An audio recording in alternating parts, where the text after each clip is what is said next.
Back to news. Tirumala ప్రక్షాళనకు కొత్త పాలక మండలి కంకణం కట్టుకుంది. టీటీడీ చైర్మన్ బీఆర్ నాయుడు అధ్యక్షతన జరిగిన టీటీడీ పాలక మండలి భేటీలో కీలక నిర్ణయాలు తీసుకున్నారు. తిరుమలలో నేతలు రాజకీయ విషయాలు మాట్లాడడంపై నిషేధం విధించారు. ఇక తిరుమలలో రాజకీయ ప్రసంగాలు నిషేధిస్తూ టీటీడీ బోర్డు నిర్ణయం తీసుకుంది. తిరుమలలో రాజకీయాలు మాట్లాడితే కేసులు పెట్టే విధంగా చర్యలు తీసుకుంటామని టీటీడీ చైర్మన్ బీఆర్ నాయుడు తెలిపారు. ఈ మధ్యకాలంలో శ్రీవారి దర్శనానికి వచ్చి నేతలు రాజకీయ వ్యాఖ్యలు చేస్తున్నారని చెప్పారు టీటీడీ చైర్మన్. అది మంచి పద్ధతి కాదన్నారు. తిరుమల పవిత్రతను కాపాడడంలో భాగంగా ఇకపై రాజకీయ ప్రసంగాలకు చెక్ పెడుతున్నట్లు ఆయన తెలిపారు. ఇకపై వారిపై కేసులు పెట్టేలా చర్యలకు రంగం సిద్ధం చేస్తామన్నారు.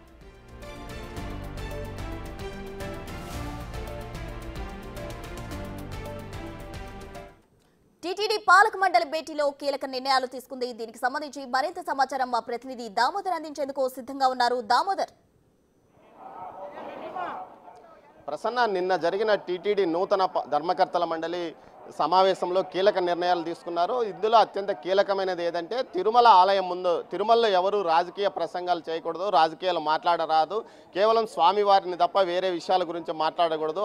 ఆలయం పవిత్రత దెబ్బతీయకుండా మాట్లాడిన ఎవరైనా సరే వారి మీద కేసులు పెడతాము, ముందుగా హెచ్చరికలు చేస్తాము, ఆ తర్వాత కేసులు పెడతామంటూ టీటీడీ చైర్మన్ బీఆర్ నాయుడు నిన్న జరిగిన మీడియా సమావేశంలో తెలియజేశాడు. అంతకు మునుపు ఈ విషయం మీద టీటీడీ కూడా ఒక తీర్మానం చేసింది. ఎవరైతే రాజకీయ ప్రసంగాలు కానీ రాజకీయ విమర్శలు కానీ తిరుమలలో చేస్తే వారి మీద కేసులు పెడతామంటూ కూడా హెచ్చరికలు జారీ చేసిన నేపథ్యం. ప్రస్తుతం మనం తిరుమల ఆలయం ముందు ఉన్నాము. ఇక్కడ కొంతమంది భక్తులు ఉన్నారు, వారిని అడిగి తెలుసుకుందాం. అసలు టీటీడీ చేసిన ఈ నిర్ణయంపై భక్తులు ఏమనుకుంటున్నారో వారిని అడిగి తెలుసుకుందాం. అమ్మ, చెప్పండి, టీటీడీ ఈ విధమైన నిర్ణయం తీసుకొని మీరు ఎలా ఉంటారు? చాలా హర్షించదగ్గ విషయం అండి ఇది. ఎందుకంటే గత ప్రభుత్వ హయాంలో రోజా దగ్గర నుంచి ప్రతి ఒక్కళ్ళు కూడా స్వామి దర్శనానికి వచ్చి ఆ దర్శనము, స్వామి కైంకర్యాల గురించి, స్వామి సేవల గురించి మాట్లాడకుండా ఎంతసేపు ప్రతిపక్ష వాళ్ళని తిట్టడం, చంద్రబాబు నాయుడు గారిని తిట్టడం, లోకేష్ బాబు గారిని తిట్టడం, పవన్ కళ్యాణ్ గారిని తిట్టడం, అసలు తిరుమల రావడం, దర్శనం చేసుకోవడం, బయటికి రావడం, అదే నోటితో అందరి ప్రతిపక్ష వాళ్ళని తిట్టడం, అది అంబటి రాంబాబు గారు ఏంటి, బొత్స సత్యనారాయణ గారిని, ప్రతి ఒక్కళ్ళు కూడా వైకాపాలో ప్రతి ఒక్కళ్ళు తిరుమలని రాజకీయ పునరావాస కేంద్రంగా చేసుకుని తిరుమల వచ్చి స్వామి దర్శనం అయ్యాక స్వామి గురించి చెప్పకుండా, స్వామి సేవలు చెప్పకుండా ఇక్కడ ఇష్టం వచ్చేట్టుగా మాట్లాడు, ఇక్కడ సేవల గురించి. ఇప్పుడు తిరుమల వచ్చిన ప్రతి ఒక్కళ్ళు కూడా స్వామి సేవకులేనండి. ఇక్కడ దర్శనం చేసుకున్నాక స్వామి దర్శనం ఎంత బాగా జరిగింది, స్వామి సేవలు ఎలా జరుగుతున్నాయి, ఇక్కడ భక్తులకు ఎన్ని సౌకర్యాలు కలగజేస్తారన్నది చెప్పి తిరుమల పవిత్రతను కాపాడాలి.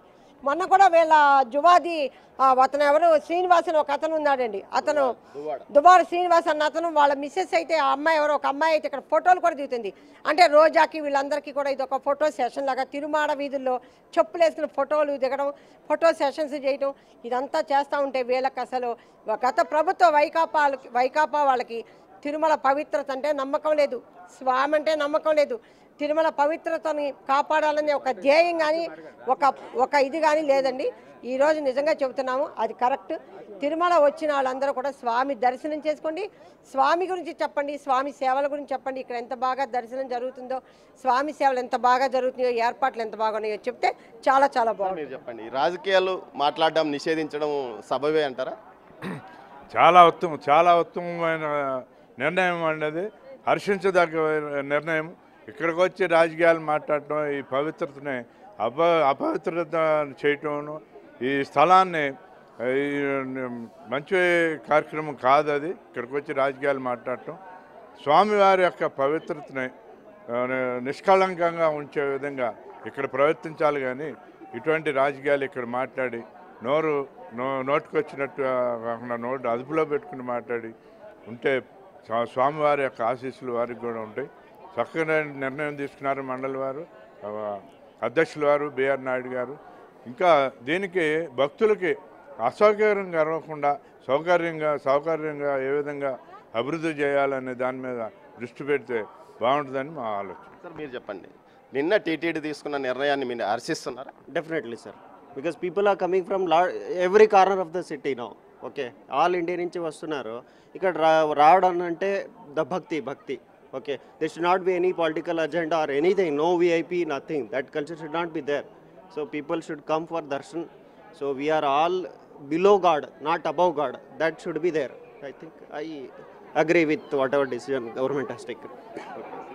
ఏదైతే భక్తులు భక్తులంతా ఈ విషయాన్ని హర్షిస్తున్నారు. ఏదైతే దేవుని ముందు రాజకీయ దేవుడి ముందు ఆయన పవిత్రత గురించి, ఆలయం యొక్క అభివృద్ధి గురించి, అదేవిధంగా ఏదైనా భక్తులకు అసౌకర్యం కలిగిస్తే దాని గురించి మాట్లాడాలి. కానీ రాజకీయ విమర్శలు చేయడం, అదేవిధంగా ప్రత్యర్థిని ఇక్కడి నుంచి విమర్శలు చేయడం, ప్రత్యర్థి కుటుంబాల మీద ఇక్కడ నుంచి విమర్శ చేయడం తగదని గతంలో చాలామంది ఏదైతే గతంలో అధికారంలో ఉన్న వారు ఈ విధమైన చర్యలు ఇక్కడ చేశారని, ఇలాంటివి భవిష్యత్తులో జరగకుండా చూడాలని వీరు కోరుకుంటున్నారు. అంతేకాకుండా ఇలాంటి ఏదైతే టీటీడీ నిన్న పాలక మండలి తీసుకున్న నిర్ణయం పైన ప్రతి ఒక్కరూ హర్షిస్తున్నారు. ముఖ్యంగా గతంలో జరిగిన వాటిని ఈసారి పునరావృతం కాకుండా చేయాలంటూ కూడా వీరు కోరుకుంటున్నారు.